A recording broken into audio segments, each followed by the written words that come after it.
1973 ஏப்ரலில் Vijaya studio C திரையரங்கத்தில் நாகி ரெட்டியார் தெலுங்கு படம் ஒன்றை திரையிட்டார். அந்த படத்தை தமிழில் எடுக்க வேண்டும் என்பது அவரது திட்டம்.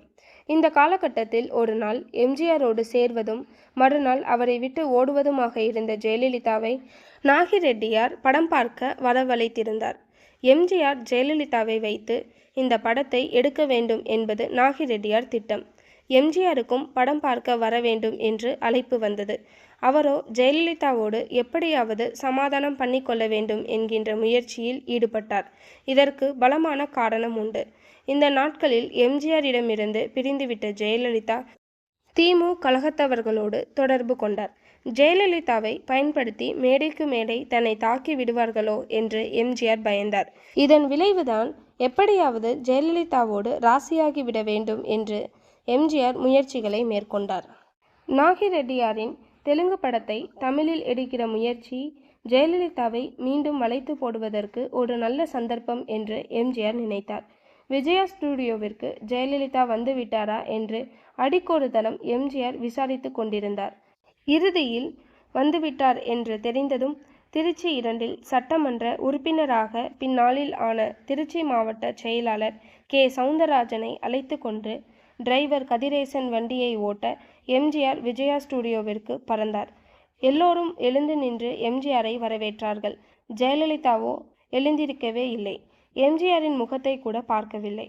ராமச்சந்திரா, உன் முகத்தை காட்டு, போதும் 30 லட்ச வாக்குகள் விழும் என்று அறிஞர் அண்ணா எந்த முகத்தை பெருமையாக பேசினாரோ அந்த முகத்தை கூட பார்ப்பதற்கு ஜெயலலிதா தயாராக இல்லை. காரணம், ஜெயலலிதா தி.மு.க. தலைவர்களோடு நெருக்கமாக இருந்தார். ஜெயலலிதாவால் தனக்கு உண்டான அவமானத்தால் எம்.ஜி.ஆர். கூனி குறுகி போனார். விளைவு வியர்க்க விறுவிறுக்க எம்.ஜி.ஆர். திரும்பி தோட்டத்திற்கே வந்து எவரிடமும் சொல்லிக் கொள்ளாமல் படுத்து கொண்டார். இந்த நாட்களில் எம்.ஜி.ஆரால் முழுக்கவே கைவிடப்பட்ட ஜெயலலிதா தனது வீட்டில் வேலை பார்த்த 12 பேர்களை வேலையிலிருந்து நீக்கினார். காரணம், அன்றாட வருமானம் குறைந்த நிலையில் தன்னை சமாளிப்பதே ஜெயலலிதாவிற்கு பெரும் சவாலாக இருந்தது. ஜெயலலிதாவின் வீட்டில் வேலை செய்தவர்களில் ஒருவர் ராஜேந்திரன். இவர் ஜெயலலிதாவின் தையற்காரர். சிதம்பரத்திற்கு 45 கிலோமீட்டர் தொலைவில் உள்ள கவரம்பாளையம் இவரது சொந்த ஊர். இவரும் வேலை நீக்கம் செய்ய பெற்றவர்களில் ஒருவர். இவர் ஊர் வந்ததும் ஜெயலலிதாவின் திருட்டு வேலைகள், இருட்டு வேலைகள், ஜெயலலிதா போகிற இடங்கள், ஜெயலலிதா சந்திக்கிற பெரும் புள்ளிகள் பற்றி தகவல்கள் சுற்று வட்டாரங்களில் பரவின. தகவல் தெரிந்ததும் எப்படியாவது ராஜேந்திரனின் வாயை அடைக்க வேண்டும் என்கின்ற முயற்சியில் ஜெயலலிதா ஈடுபட்டார். மீண்டும் ராஜேந்திரனை வேலைக்கு சேர்த்து கொள்வதாக ஜெயலலிதா ஆட்களை அனுப்பினார். ராஜேந்திரனோ தனக்கு உயிர் ஆபத்து தலைமேல் இருப்பதை அறிந்து கொண்டு தலைமறைவாகி போனார்.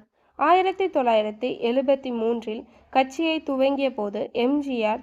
தேரமாட்டார் என்று கைகொட்டி சிரித்த ஜெயலலிதா அவரது திண்டுக்கல் வெற்றியை கூட அலட்சியப்படுத்தினார். 1972 பொது தேர்தல் வந்தது.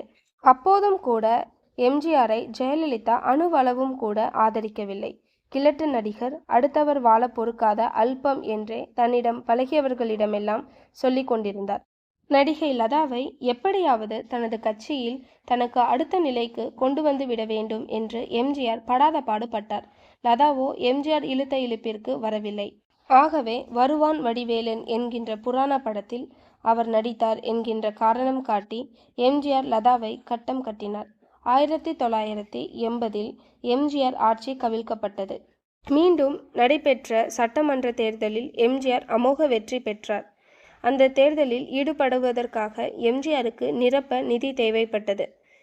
திருச்சியில் நடிகை லதா நாட்டிய நிகழ்ச்சி நடத்தி அதிகபட்ச நிதியை எம்.ஜி.ஆரிடம் வழங்கினார். விதி வேறு மாதிரி வேலை செய்தது. அதிமுக கூட்டங்களுக்கெல்லாம் கலந்து கொள்வதாகவும் லதா அறிவித்தார். அதற்குள் அவருக்கு திருமணமாகி சிங்கப்பூர் சென்றார்.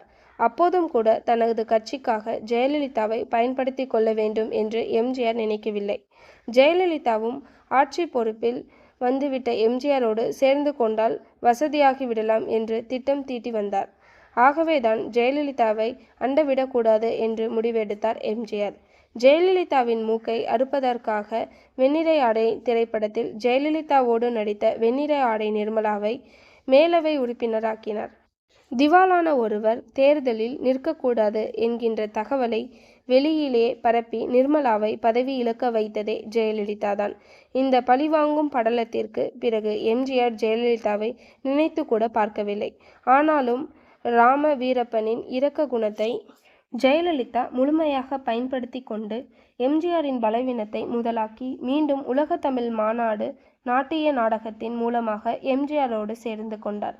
எம்ஜிஆர் கட்சி ஆரம்பித்து கடுமையாக உழைத்து கல்லடிக்கும் சொல்லடிக்கும் ஆட்பட்ட நேரத்தில் அவரை வேதனைப்படுத்தி வேடிக்கை பார்த்த ஜெயலலிதா எம்ஜிஆரின் அரசியல் செல்வாக்கை பார்த்து அவரோடு ஒட்டி கொண்டார். ஜெயலலிதா அதிமுகவில் சேர்ந்தபோது பொதுச் செயலாளராக இருந்த ப.உ. சண்முகத்திடம் உங்கள் கட்சியின் கொள்கைகள் என்ன என்று கேட்டு தெரிந்தார். மனுவில் கையெழுத்து போட்டு கட்சியில் சேர்ந்ததாக ஒரு நாடகம் நடத்தப்பட்டது. கொள்கைகள் என்னவென்று கேட்டுவிட்டு கட்சியில் சேர்ந்த ஜெயலலிதா 6 மாதத்திற்குள் கொள்கை பரப்பு செயலாளர் ஆனார். தனது உச்சக்கட்ட நடிப்பால் எப்போதும் ஜெயலலிதாவிடம் ஏமாற தயாராக இருந்த எம்ஜிஆரை ஜெயலலிதா இறுதியாக ஏமாற்றினார். இந்த காலகட்டத்தில் எம்ஜிஆர் நீ அரசியலை விட்டு போய்விடக் கூடாது என்று தனது அன்னை சத்யா படத்திற்கு முன் ஜெயலலிதாவிடம் சத்தியம் வாங்கியதாக பின்னாளில் ஜெயலலிதா ஒரு செய்தியை பரப்பினார். உண்மையில் உன்னை நம்பி கட்சியில் சேர்த்திருக்கிறேன், எப்போதும் போல் என்னை இப்போதும் ஏமாற்றி விடாது என்றுதான் எம்ஜிஆர் சத்தியம் வாங்கினார். அந்த சத்தியத்தை ஜெயலலிதா எம்ஜிஆர் உயிரோடு இருக்கும்போதே மீறினார். நோய்வாய்ப்பட்ட எம்ஜிஆர் தனது அன்னையின் படத்தின் முன்னாக ஜெயலலிதாவின் துரோகத்தை நினைத்து வாய்விட்டு அழுதார். 1983 கடலூர் மாநாட்டில் எம்ஜிஆரின் வாரிசு ஜெயலலிதா என்று நிலைநாட்டுவதற்காக ஜெயலலிதா பெரும் பாடுபட்டார். தங்கமுலாம் பூசிய செங்கோல் ஒன்றை எம்ஜிஆர் மாநாட்டு மேடையில் ஜெயலலிதாவிற்கு தருவது போல் ஒரு ஏற்பாட்டை ஜெயலலிதாவே செய்தார். இதற்காக முசிறிப்புத்தனை ஜெயலலிதா பயன்படுத்தி கொண்டார். முசிறிப்புத்தன் இதற்கான ஏற்பாடுகளை செய்துவிட்டு எம்ஜிஆரை சந்தித்து ஆலோசனை கலந்தார். எம்ஜிஆர் முசிறிப்புத்தனை அடிக்கவில்லை, அவ்வளவுதான். அறிஞர் அண்ணா கலைஞர் கருணாநிதிக்கு கணையாழி அணிவித்தது எப்படி அவரை அண்ணாவின் அரசியல் வாரிசாக காண்பித்ததோ அதுபோல எம்ஜிஆர் தரும் செங்கோல் ஜெயலலிதாவை எம்ஜிஆரின் அரசியல் வாரிசாக காட்ட வேண்டும் என்பது ஜெயலலிதாவின் திட்டம். மாநாட்டில் உற்சாகமாக கலந்து கொண்டார் எம்ஜிஆர். எதிர்பாராத விதத்தில் செங்கோல் மேடைக்கு வந்தது. அறிவிப்பும் செய்யப்பட்டது. எம்ஜிஆர் இடி விழுந்த நாகமானார்.